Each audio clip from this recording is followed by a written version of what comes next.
¿Qué se acuerdan que conversamos ayer en nuestra clase? Ayer hablamos de un experimento social que hacían, ¿no? ¿Ya? Sobre cómo la gente, por solamente el simple hecho de querer adaptarse en un grupo, como que termina dando la opinión que todos tienen, como que el resto. Ya hablamos, ¿verdad? Como del proceso en donde de pronto nos vemos influidos por las opiniones o por las percepciones del entorno y las asumimos como propias, perdón, porque queremos ser aceptados, queremos ser contenidos, queremos formar parte, no queremos ser rechazados. Y hablábamos también de que el ser humano es un ser social que necesita estar integrado dentro de un grupo y que pertenecer en el fondo le da coherencia, le da identidad, y por eso las personas muchas veces cedemos nuestra opinión frente a la opinión de la masa, incluso cuando nosotros podemos ser los que estamos en lo correcto. ¿Se acuerdan que hablábamos de eso y dimos varios ejemplos? Sí, ya sé. Muy bien. Entonces, ayer mencionábamos que la psicología social, ¿verdad?, hacía una lectura de todas estas interacciones sociales para poder explicarnos el comportamiento de las personas y en el fondo ir dando como un sentido y una explicación a ciertos fenómenos que ocurren que de pronto pueden ser de alto impacto a nivel social, ¿ya? Ahora, también mencionábamos que de pronto estos mismos fenómenos pueden ocurrir a nivel familiar, con esquemas valóricos, con, por ejemplo, con lo que les pasa a ustedes a veces en los trabajos en grupo, o lo que les puede pasar incluso cuando están en un cumpleaños o en un carrete respecto de no querer tomar o no querer hacer ciertas cosas, pero como para no ser el fome, no quedar excluido, terminan cediendo. Entonces yo les decía que a veces es bueno ser diferente y saberse diferente y ser aceptado. Algunos, una niña, una de las compañeras que fue chistoso me dijo, entonces no son amigos, si es que no te aceptan porque tú no tomas o no fumas marihuana. Y claro, pues, o sea, las personas cuando te quieren aceptan las decisiones que tú tomas, cuando en este caso tú sientes que van en contra también de un esquema valórico, que ayer también hablábamos del tema de los principios y de temas de educación, ¿verdad? Por ejemplo, familiar, principios que te enseñan, ciertos esquemas de comportamiento que tú encuentras que no son los más adecuados. También conversamos ayer respecto de cómo la psicología social aborda los aspectos de pensamiento y cognitivos de los sujetos y que esos pensamientos, la forma de pensar, impacta en lo emocional y después se demuestra a través del comportamiento. Y dimos varios ejemplos ayer. Entonces, lo que vamos a revisar hoy tiene que ver como mezclando haciendo como una integración respecto de los aspectos de influencia social, pero ya ahora vinculado al mundo del trabajo. Entonces acá yo estoy presentando, ¿se alcanza a ver la lámina que dice el sentido del trabajo y la alta rentabilidad de la felicidad? Sí, profe. Ya. David Fitchman es una persona, espérenme que aquí tengo algunos chiquillos que están pidiendo ingresar. Hoy día me demoré justo como para poder que estuvieran todos dentro, pero siempre quedan algunos a la cola. Ya.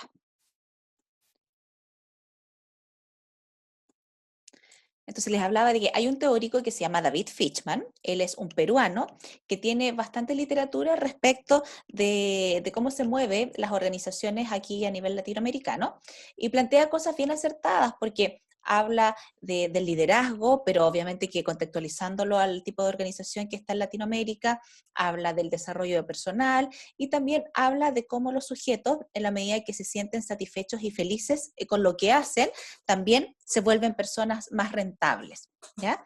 Entonces, en el mundo del trabajo muchas veces ocurre que nosotros también nos dejamos contagiar. Hay una compañera que quiere entrar. A ver, ¿dónde está esa compañera que quiere entrar? Ay, pero no me figura nadie en la lista como de espera. ¿Habrá entrado ya?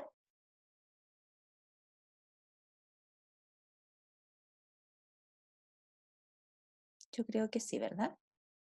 Ah, ya entré, ahí está. Muy bien. ¿En qué estábamos? Hablando del mundo organizacional y que muchas veces en el trabajo también nos dejamos influenciar por las opiniones de nuestros compañeros, nuestros colegas. Ayer daba el ejemplo de que de pronto hay personas que son súper contagiosas y han visto el cajón de las manzanas, ¿verdad? Cuando la manzana podría pudre el resto. Sí, ¿Han visto alguna vez que las manzanas podridas se regeneren por la belleza y tersura de alguna de las manzanas sanas? Probablemente no, ¿verdad? ¿Y qué es lo que hacemos cuando hay una manzana podrida en un cajón? O en la despensa, o en el canasto de la fruta. La sacamos. La sacamos, se bota, ¿cierto? O por último, le sacamos el pedazo que está malo y el resto lo cortamos y lo hacemos, no sé, así como manzanas cocidas, ¿ya? Pero con las personas podremos hacer eso, como cortarles la parte que tienen mala y cocer el resto No, no. Creo con un... que igual nosotros somos como más, como un individuo más, como un total, ¿cachai? Como que un todo, no podemos cortarnos en pedazos o cambiar ciertos, bueno, cambiar ciertos aspectos sí, pero no siempre.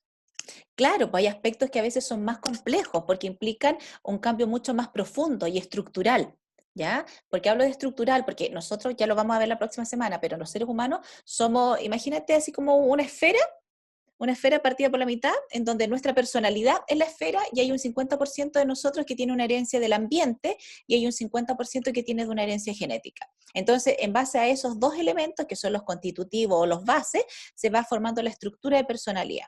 Entonces, hay cambios que nosotros a lo largo de nuestra vida no vamos a poder hacer, porque dentro de esa esfera que estoy mencionando quedan como en la parte central. Entonces, uno podría decir, son elementos nucleares o centrales de tu estructura de personalidad, pero los cambios ocurren a nivel periférico, ¿ya? Yo puedo cambiar comportamiento, puedo cambiar a veces un pensamiento, pues incluso puedo cambiar sentimiento, pero para que se provoque un cambio profundo tiene que haber un cambio bien estructural, y eso a veces es muy difícil, sobre todo en gente muy adulta. Por ejemplo, ustedes todavía tienen como perdón de Dios, por decirlo de alguna manera, y pueden generar cambios importantes en sus mecanismos. Pero ya una persona a mi edad, a los 40, 40 y tantos años, y de ahí para arriba, es difícil que cambie, porque en el fondo tendría que cuestionarse todos sus principios, todas sus creencias, todos sus paradigmas para poder modificarlos y cambiarlos por algunos que estén más actualizados. Se puede, pero implica ir a terapia, reconocerse, cuestionarse y hacer un trabajo profundo que muchas veces la gente no lo quiere realizar. Y es un trabajo que al final igual es positivo y te trae hartos beneficios, porque te trae beneficios a nivel personal, familiar, de pareja, laborales, profesionales. Entonces, transitar por esos procesos es bueno, pero no todo el mundo quiere. Y aparte que tampoco es barato, ¿ya? ¿Por qué hablo de eso? Porque cuando tú estás con este cajón de la manzana podrida, mucho de lo podrido tiene que ver justamente con esa parte nuclear y central, ¿ya? En donde el sujeto está como siempre malhumorado, está siempre como mañoso, está siempre enojado, ¿ya? Entonces, en el fondo como que tira popó para todos lados. Entonces, esos sujetos no son mucho aporte dentro de las organizaciones.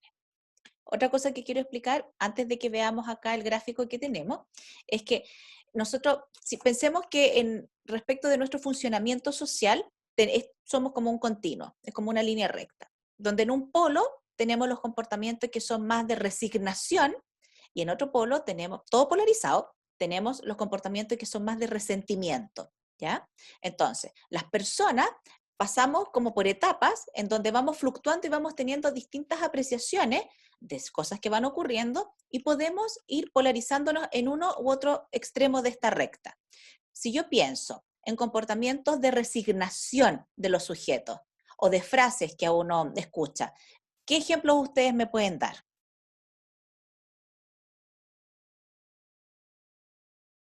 ¿Qué dice la ¿Cómo era gente? la pregunta, profe? La voy a hacer más sencilla. ¿Qué dice la gente cuando es resignada?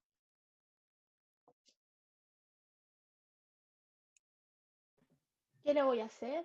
Ya, súper, ¿qué más? No puedo. No puedo, ¿qué más? Hoy me encantan todos ustedes porque están como despiertos, es por la hora. Ya, ¿qué más dice la gente? Todo me sale mal. Todo me sale mal, ¿qué más? También es que soy así, Es, ¿ya? ¿Es que bueno, soy así? ¿O es que él es así? ¿Se han fijado cuando, por ejemplo, en la familia, porque ustedes todavía no entran al mundo laboral como de real, pues, y al mundo duro, pero a veces hay alguien en la familia que es como súper complicado. Y tú dices, no, pero es que no le hagas caso, si él es así, no va a cambiar. Y como que pareciera ser que uno se tiene que bancar la pesadez del otro y la forma de ser, estamos como condenados a tener que aguantarlo. Po. Pero si nosotros mentalmente creemos que tenemos que aguantarlo, claro, estamos en una condición de comportamientos y de emociones resignadas. Po. porque la persona no va a cambiar, ¿ya? ¿Por qué hablo de cómo estamos cuando estamos polarizados en ese polo?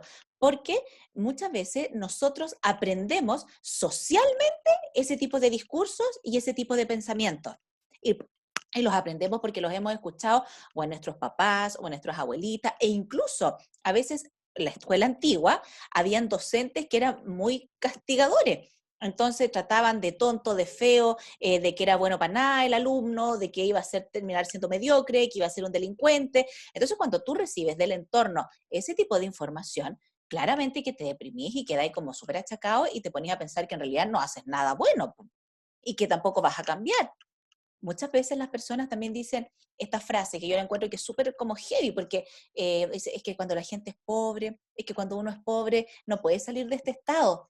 Y yo digo, no, pues uno es pobre, pero de acá, pero uno puede salir adelante, es cuestión de proponérselo, de esforzarse. Entonces, hay muchos de los discursos que nosotros, ustedes, yo, la gente con la que nos relacionamos, vamos escuchando a lo largo de nuestra vida y después los vamos internalizando acá y lo vamos asumiendo como una creencia. Entonces, si nos movemos en un ambiente de exceso de resignación, es altamente probable que nosotros después tengamos el mismo tipo de pensamiento y de comportamiento. Y finalmente, también a nivel emocional.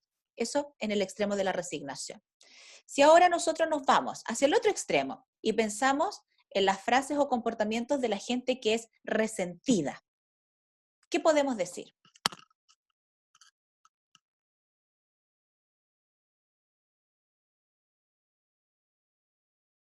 ¿Cómo piensa o cómo es la retórica de las personas que funcionan más con el resentimiento? Tienden a culpar a los otros sobre sus problemas. Ya, culpan a los otros sobre sus problemas. ¿Qué más?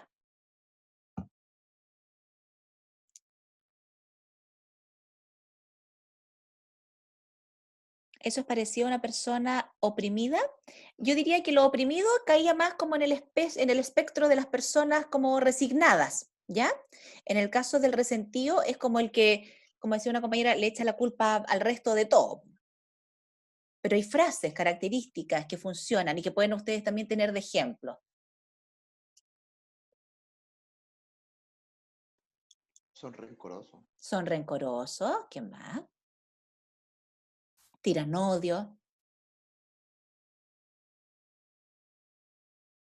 ¿qué más?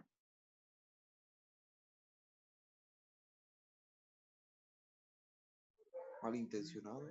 Ya, malintencionados, podrían ser envidiosos, podrían ser rencorosos, están enrabiados con el mundo, son personas poco resilientes, no les gusta ver a alguien surgir, están a la defensiva. Me encanta, ¿ven? ¿Se fijan? No, tú no me dijiste, por ejemplo. Claro, son frases como que se equivocan y le echan la culpa al otro de que tú no me dijiste, por eso yo no lo hice.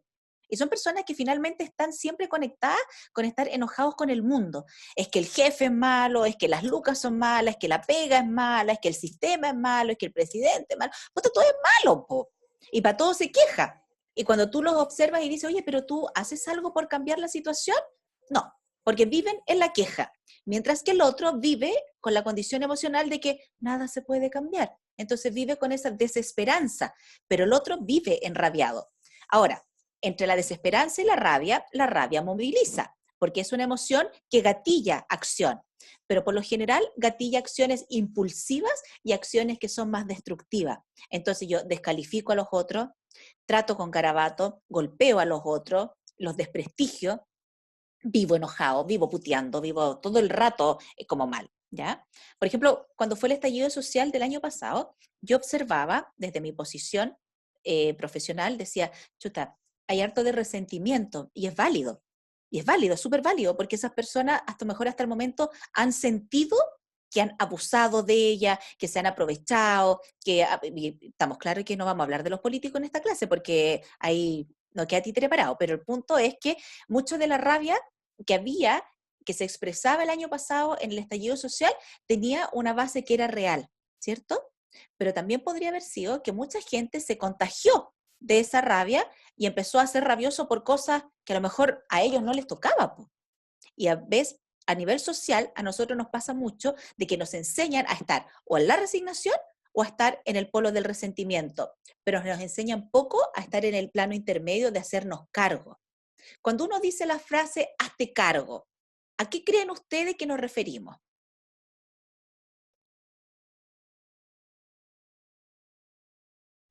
A solucionar nuestros problemas con nuestro propio mérito. Ya, muy bien. ¿Qué más?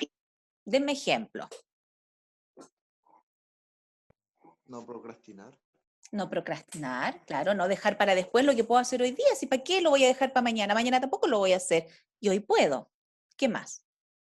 Yo creo que como el ejemplo que dio usted, por ejemplo, no sé, el sistema es malo, o no sé, me da lata la gente que no va a votar, pero después ellos no votan. O sea, yo creo que es eso, como que más tomar la palabra que uno tiene. O sea, si yo digo, no quiero hacer esto, o sea, encuentro que está mal esto, entonces también tengo que atribuir un cambio, no Claro, como po, solo dejarlo ahí. ser un aporte, ¿verdad? Hacernos cargo Sí. implica tomar las riendas de nuestras decisiones y de nuestra vida y ponerla en marcha. Mira, hace años atrás, 20 años atrás, no existían, por ejemplo, las condiciones económicas para que todos los chiquillos estudiaran con becas, ¿ya? Entonces, de mi generación universitaria, éramos muchos los que estudiábamos y trabajábamos. Algunos puteaban y echaban perico porque había que trabajar y estudiar y era como lo más terrible del mundo. No se puede hacer cargo uno del resto. Sí, eso es importante porque no nos podemos hacer cargo del resto. Uno carga con su propia mochila. Ahora, yo puedo ayudar al resto, pero no solucionarle la vida. Le puedo dar un consejo, lo puedo apoyar, ¿ya? Pero no me quiero ir de la idea de lo que les quería contar porque en esa generación que les estoy hablando hace 20 años atrás, muchos teníamos que trabajar y estudiar y teníamos trabajos que eran de estos informales, de garzones, algunos trabajaban en el cine, se había recién inaugurado acá en Viña del Mar el Cinemark, entonces habían hartos chiquillos que fueron a buscar pega para allá, algunas niñas trabajaban de promotora, algunos chiquillos, o sea, miles de pegas informales, pero que nos permitían tener ingresos, a lo mejor no pagarnos la carrera, pero sí para poder darnos vueltas y mantenernos, para las fotocopias, para la locomoción, los que vivíamos solos teníamos que a lo mejor almorzar y comer, no todo el mundo tenía la beca de alimentación, ¿cachai? Entonces, crecimos como con eso de que si tú querías estudiar y no tenías las condiciones económicas, pero tú tenías tantas ganas que de alguna u otra manera te las arreglabas y trabajabas y estudiabas, ¿ya? Hoy en día ustedes tienen una posición más regalona, porque gracias a Dios y a las huelgas y a las marchas y a todas estas cosas que han ocurrido estos 20 años, los chiquillos tienen mejores posibilidades de educarse porque además hay hartos beneficios versus lo que había hace 20 años atrás. Y 20 años atrás es a la vuelta de la esquina, no es hace mucho, ¿ya? Entonces, de repente cuando hoy en día yo me encuentro con chiquillos que dicen, no, es que no voy a estudiar porque no creo que me den el crédito, o no, yo digo, pero oye, si no te lo dan, algo te van a dar, si hoy en día dan opciones económicas para estudiar. Y por último, la colita que no te cubre el crédito, trabaja. Pero muchos chiquillos jóvenes no quieren trabajar y estudiar. Entonces, en cierta forma, la lectura que uno puede hacer es decir, chuta, este cabro no se quiere hacer cargo. Porque si quisiera de verdad, así como de tomo y lomo, querer estudiar o ser profesional, se las arregla. ¿Me explico? Sí, sí, se entiende. Doy el ejemplo de, y esto podría aplicar para muchas cosas, o sea, para hacerte cargo, por ejemplo, de tus relaciones de pareja. Muchos chiquillos o chiquillas toman mala, o tomamos los seres humanos, a ver, que no se puede hacer cargo del resto, igual el problema está en que hay muchos que sienten que no van a tener los tiempos adecuados. Ah, claro, pero eso también implica con un tema de organización, po, ¿cachai? ¿Por qué con la organización? Porque yo creo que las generaciones más para atrás, pero eso viene de una organización, ya. Pasa mucho que las generaciones más antiguas, los más viejos, que no somos tan viejos tampoco, si tenemos 20, 15 años más que ustedes, pero eran otras condiciones sociales y económicas y teníamos que ser más aperrados nomás. Entonces mucho, por ejemplo yo tenía guagua, tenía que trabajar, tenía que estudiar y yo no vivía con mi mamá, mis papás son de Santiago, entonces yo vivía acá sola. La gente me pregunta hasta el día de hoy cómo lo hacía, pero la verdad es que yo no creo saber cómo lo hacía. Lo único que sé es que yo quería tener mi título profesional y eso me movilizaba a vender ropa, a trabajar de garzona en los pubs, a tener que andar haciendo trabajo en ciertos horarios que a lo mejor otras personas estaban carreteando. ¿Se fijan? Me las arreglaba. Pero el tema es, si yo quiero lograr algo, me hago cargo. Y no le echo la culpa al empedrado, ni Tampoco, porque yo podría haber tomado la decisión de decir, no, es que como fui mamá soltera y bueno, yo vivía con el papá de mi hijo, pero éramos lolitos, pues éramos de 21 años. No, es que no voy a seguir estudiando porque no me va a dar. O podría haber sido resentida y haber dicho, puta, la cuestión, que esto, que la universidad me tiene que pagar de alguna manera la sala cuna y haber estado como enojada con el mundo, cuando en realidad la que había tomado la decisión de no usar mecanismos anticonceptivos, por decirlo así, y tener un bebé era yo, po. Entonces lo único que a mí me quedaba era apechugar. Y si yo quería lograr algo, tenía que arreglármelas para hacerlo. Entonces mucho pasa que vemos gente que no se las arregla para lograr lo que quiere y que es más cómodo quedarse o en la rabia y en el enojo y en la queja o quedarse en esta otra posición de sumisión y de que finalmente depresiva y resignada, en donde tú vives con una desesperanza de que tú no vas a salir de tu estado, la condición que sea, ¿ya? Y eso, como decía hace un rato atrás, tiene mucho que ver también con los mecanismos que nosotros aprendemos en nuestros procesos. ¡Ay! ¿Qué pasó? En nuestros procesos de socialización, ya sea al interior de nuestra familia o en nuestros medios más inmediatos. Y eso hay que tener ojo. ¿Por qué? Porque yo puedo querer mucho a mi familia, los quiero, los amo, los adoro, mis hermanos, mis papás, todos, pero si de repente yo veo que tienen un discurso muy deprimido, tengo dos opciones, o me deprimo con ellos o tomo cierta distancia para poder generar ciertas acciones que me impulsen a querer cambiar y avanzar. También puede ser que yo a lo mejor estoy en un ambiente, claro, también depende de la inteligencia emocional de una persona. Claro, es que ya vamos a hablar la otra semana de la inteligencia emocional, no me quiero adelantar a eso, pero la inteligencia emocional es clave, pero también uno la aprende. Y ¿cómo la aprendemos? En la medida en que estamos también más atentos a observar y a cuestionar los medios en los que nosotros nos movemos. Y cuando hablamos de cuestionar, no es cuestionarlos para tirarlos a partir, sino que es cuestionar y reflexionar de si esa persona está en lo correcto o no, con lo que me está diciendo, con lo que me está transmitiendo y en algún minuto también con lo que me está enseñando. ¿Me explico?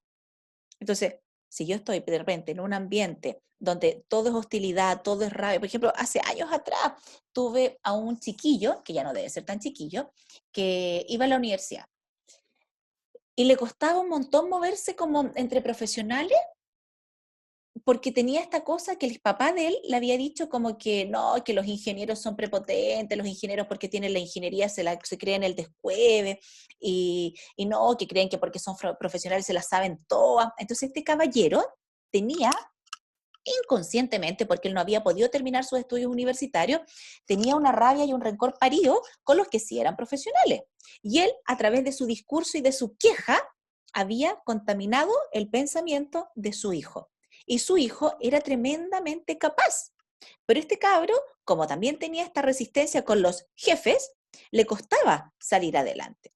Después de harto trabajo y de harto machucarla así como en sesiones y todo, logró él ser jefatura en algunas empresas. Y era curioso porque justamente él después llevaba a trabajar a su papá, como para que su papá cambiara un poco su dinámica mental. Pero después en algunas sesiones él me contaba que se daba cuenta, como entre comillas, lo autodestructivo que era el patrón de su papá, porque finalmente siempre estaba como con las concepciones erradas de surgir. No, no salió de esta cosa de que los ingenieros, que aquí, que los profesionales, como que casi que todos los que eran profesionales lo querían atacar. Y que cuando hacían una crítica hacia él, en vez de pensar y reflexionar respecto de la crítica y tomarla desde lo constructivo, siempre lo tomaba desde lo destructivo. Y el hijo, menos mal, como fue a terapia, pudo hacer ciertos cambios en sus percepciones y en sus creencias. Pero si no lo hubiese hecho, es altamente probable que ese gallo no hubiese ni siquiera tenido su título profesional. O siempre hubiese estado en pugna y en disputa con sus propias jefaturas. ¿Ya? ¿Me siguen con cómo voy explicando? Sí, profe. Sí, Ya. profe, sí se entiende. Si hay algo que no se va entendiendo, ustedes me van preguntando, ¿ya? Porque de pronto puede haber algo que se pase dentro de la información. Entonces, después de explicar esto de la recta, de resignación, resentimiento, el hacerse cargo y dar ejemplo, aparece este perico del David Fishman, donde él dice que cuando nosotros, como les decía hace un ratito atrás, nos sentimos contentos y satisfechos con lo que hacemos, nosotros somos más rentables. pero rentables, ¿en qué sentido? En que podemos incluso ganar más lucas o ser más felices, porque estamos contentos con lo que hacemos, independiente si tenemos o no un título profesional, por ejemplo. O si yo estoy en una empresa donde lo que hago a lo mejor me genera buenos ingresos, pero no me siento al 100% satisfecho, puedo generar un emprendimiento paralelo. O si la pega que hago no me deja contento, tampoco me gustan las lucas, puedo esforzarme y arriesgarme y tomar otro tipo de decisión y, por ejemplo, independizarme. Pero siempre va a haber una situación en que implique que yo tome una decisión, y a veces una decisión que es riesgosa. Pero esa decisión riesgosa me puede ser muy rentable si yo la enfoco y la enfrento de manera positiva y con alegría, ¿ya? Estamos claros que la felicidad no es una condición y un sentimiento que uno tiene todos los días y a cada rato, pues, o sea, durante el día uno tiene como fluctuaciones, ¿ya? Dependiendo de las cosas que vamos viviendo.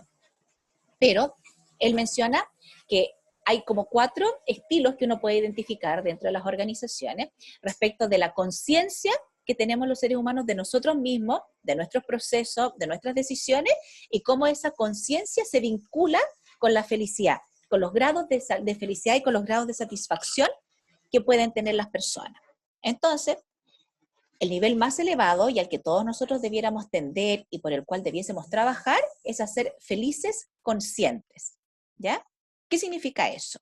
Que yo me siento contento y me siento satisfecho, pero soy consciente de mis limitaciones, de mis fortalezas, de mis oportunidades de mejora, de las cosas que puedo lograr y de lo que no puedo lograr. Incluso soy consciente de aquello que yo controlo y de lo que yo no controlo. Entonces, ¿para qué me voy a poner ansioso? Pues, si hay un montón de variables que yo no controlo.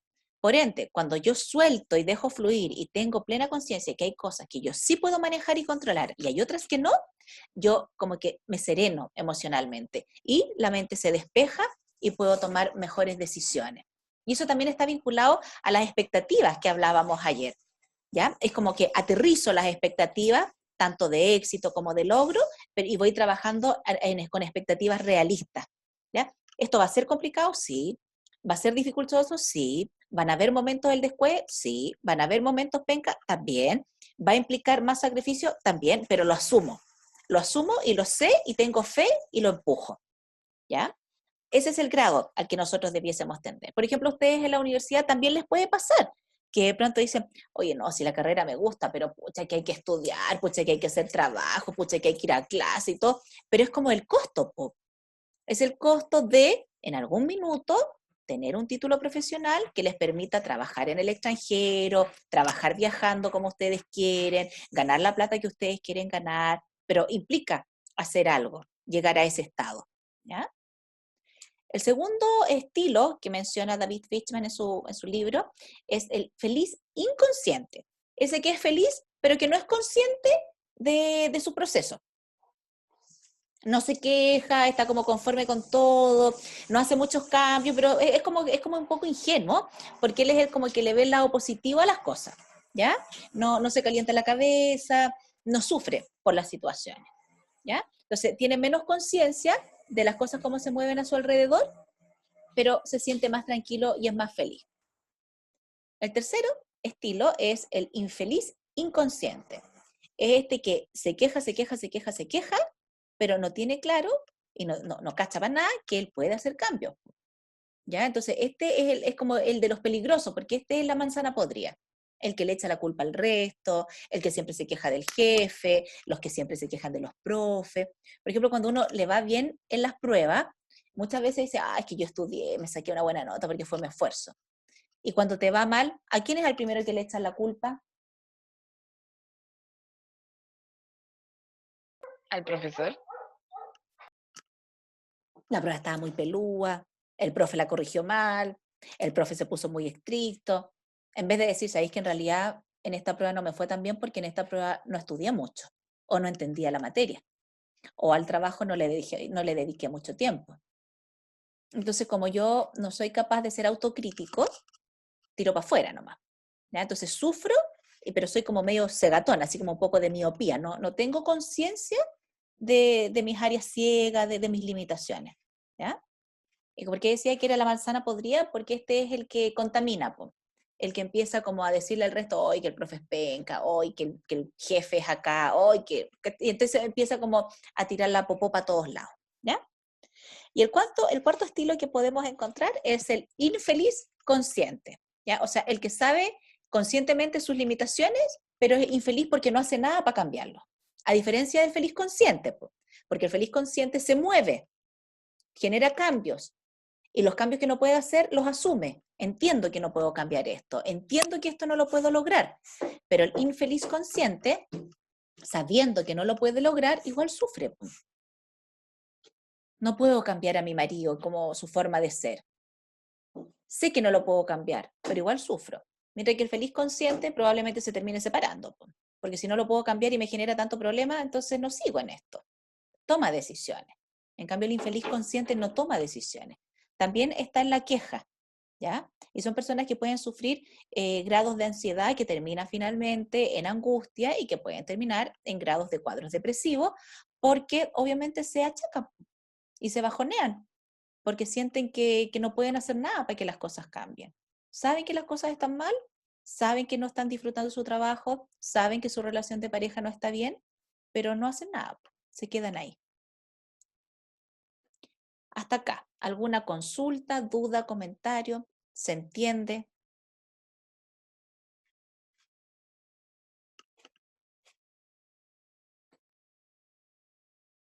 Se entiende, parece. Bien.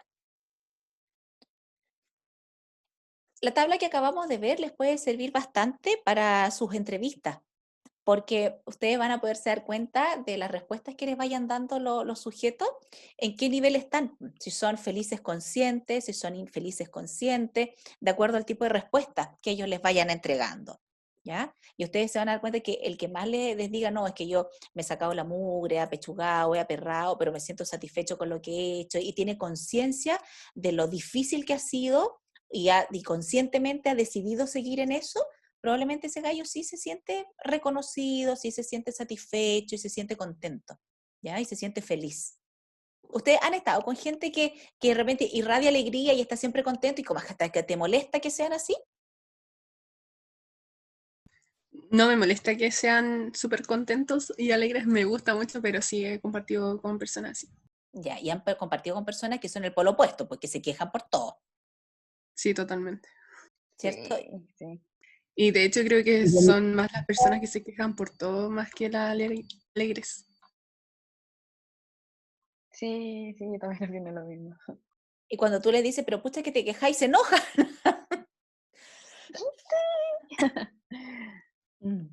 Claro, y ahí es donde aparecen también los rasgos de envidia, porque ese no, cuando envidio en el otro lo que el otro tiene o lo que el otro simboliza. Pero yo quiero tener eso, pero no me muevo, no hago algo para cambiar. Entonces eso les da más rabia porque el otro pareciera ser que todo le sale espontáneo. Y no, pues mucha de la gente que es exitosa, hablando de parámetros de éxito que son subjetivos, no estamos hablando de la gente que gana millones, que vive en las tremendas casas, no, gente que se siente contenta, que está alegre, eso también es ser exitoso. Pero esas personas trabajan para tener ese nivel de felicidad. No están exentos de problemas, lo que pasa es que los abordan de una manera distinta, apelan a sus redes, saben que tienen que hacer una inversión respecto de cosas. ¿Me explico? Entonces, cuando encontremos gente que de pronto sea muy quejona, muy rabiosa, preguntémosle, oye, ¿y tú haces algo para salir de tu estado? ¿Qué haces tú? Ustedes no son psicólogos, pero pueden generar con esas preguntas en la otra persona la reflexión. Oye, sí, pues en realidad yo no hago nada en realidad, pues, solo me quejo. Todo lo encuentro malo, pero no aporto ni una idea. ¿Ya? Entonces ahí es la distinción entre la crítica constructiva y la crítica destructiva. La destructiva es quejarme por quejarme y encontrar todo malo y no proponer nada y atacar a personas, descalificar. En cambio, la crítica constructiva nos lleva a un diálogo o a una conversación que hace que las personas crezcamos, porque te doy una opinión, te doy una sugerencia, te describo ejemplos de situaciones. No es que te tire a partir porque te quiera tirar a partir. Incluso hablamos solamente de la situación puntual, no generalizamos situaciones cuando estamos criticando constructivamente. ¿Ya? Bueno, todo esto que les he contado es parte de las cosas que hacemos los psicólogos cuando nosotros vamos a una empresa a hacer intervenciones. Entonces nos invitan, yo parece que les dije la semana pasada que no nos invitan cuando está todo bien. Siempre nos invitan a las empresas a hacer proyectos cuando está la escoba. Que el jefe acá, que el jefe allá, que el equipo no es bueno, que hay un mal liderazgo. Entonces siempre llegamos donde las papas queman, donde está la escoba. Y ahí uno se va dando cuenta de las dinámicas de la organización, de qué cosas corresponden efectivamente a la empresa, qué aspectos hacen que correspondan al jefe, qué cosas hacen que correspondan a las personas que están trabajando dentro de un equipo profesional y que, por ejemplo, afecta el clima laboral o afecta el rendimiento o afecta la motivación. Entonces, todo eso que nosotros hacemos en terreno en la actualidad viene gestándose desde hace muchos años. Hay como una historia evolutiva de la psicología social. Hace 100 años atrás, que tampoco es mucho, para todos los años que tiene el mundo y el ser humano en la faz de la Tierra, hace 100 años atrás el mundo laboral era tremendamente crudo, muy hostil. El hombre era visto como un mero, ¿cómo se puede decir? Valor de intercambio nomás. El hombre era, hay una palabra que no la puedo tener en este momento. Era un producto más, por así decirlo, dentro del ámbito laboral. Era un medio para conseguir algo. Ya trabajaba jornadas laborales extensas, en condiciones muy deplorables, con malos salarios, con maltrato. Y en esa época, hace 100 años atrás, la persona que era obrera, o sea, nacía en una familia de obreros, se gestaba como obrero, se desarrollaba como obrero y se moría como obrero. O sea, no había posibilidades de crecer. Y el que venía de la familia que eran los dueños de la fábrica, claro, ese sí tenía posibilidades porque crecía adinerado, iba a un colegio adinerado, lo enseñaban o lo formaban para ser el futuro jefe y tenía una vida en este caso que podía ser como de mayores desarrollos. Pero eso a lo largo de los años fue cambiando, ¿ya? Porque empezaron a aparecer las primeras investigaciones en el área social de la importancia de tener buenas condiciones de trabajo para las personas, porque eso impactaba en su emocionalidad, en su identificación con las empresas y las organizaciones, en su motivación, y ya ahí las personas empezaron a tener un comportamiento distinto, tanto los líderes o la jefatura como los mismos trabajadores. ¿Ya? Obviamente que en estos 100 años han habido guerra, han habido revoluciones, han habido cambios tecnológicos, que cada uno de esos contextos ha ido impactando. Así como impactaba en las generaciones, cuando veíamos el video de las generaciones, también impacta en cómo las organizaciones han ido evolucionando y qué carácter tienen que tener respecto del ser humano y del recurso humano. ¿Ya? Entonces, a lo largo de todos estos años se han hecho hartas investigaciones en laboratorio donde tú vas monitoreando al grupo control con el grupo que en este caso está intervenido con las variables o el grupo espontáneo, y vas identificando patrones de comportamiento. Y ahí uno va como diciendo, sí, en realidad va estableciendo como hipótesis, y esas hipótesis se van conformando para poder decir, sí, las personas cuando están en un ambiente, por ejemplo, de trabajo más estable emocionalmente, con jefaturas que son líderes que te invitan a crecer, a dar opiniones, esas personas aportan ideas, arman proyectos, generan cambios, están comprometidos con el trabajo. Pero si tú eres un jefe o una empresa que no te preocupas de tu recurso humano, probablemente la gente trabaja simplemente por necesidad, pero no porque el trabajo en sí lo haga feliz, ¿ya? Entonces, aquí en esta diapositiva salen varias décadas, si se fijan los 60, los 70, los 80, los 90, donde se van describiendo algunos de los como variables del contexto, en donde se identifican cambios importantes que también van generando cambios a nivel social y a nivel organizacional.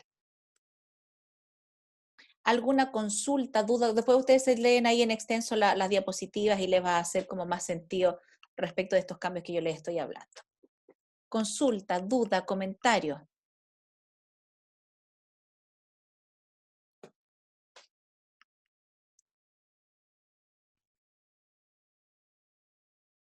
No, profe, ninguna. Ya. Chiquillos. Y para cerrar este tema, entonces hasta acá vamos bien, ya la próxima semana nos vamos a meter de lleno en los temas de la socialización y cómo vamos aprendiendo según algunos literólogos respecto de que ahí yo les voy a hablar de Bandura, de Wechsler, y vamos a ir revisando algunas teorías del aprendizaje social y en paralelo tenemos que ir viendo el tema del trabajo. Entonces eso es lo que quiero saber. Hasta ahora, ¿alguna consulta, duda, comentario de esto? Parece que nada. Del trabajo, ¿necesitan aclarar algún aspecto? Algunos me han escrito, otros me han mandado sus pautas por mail y ya las he ido revisando.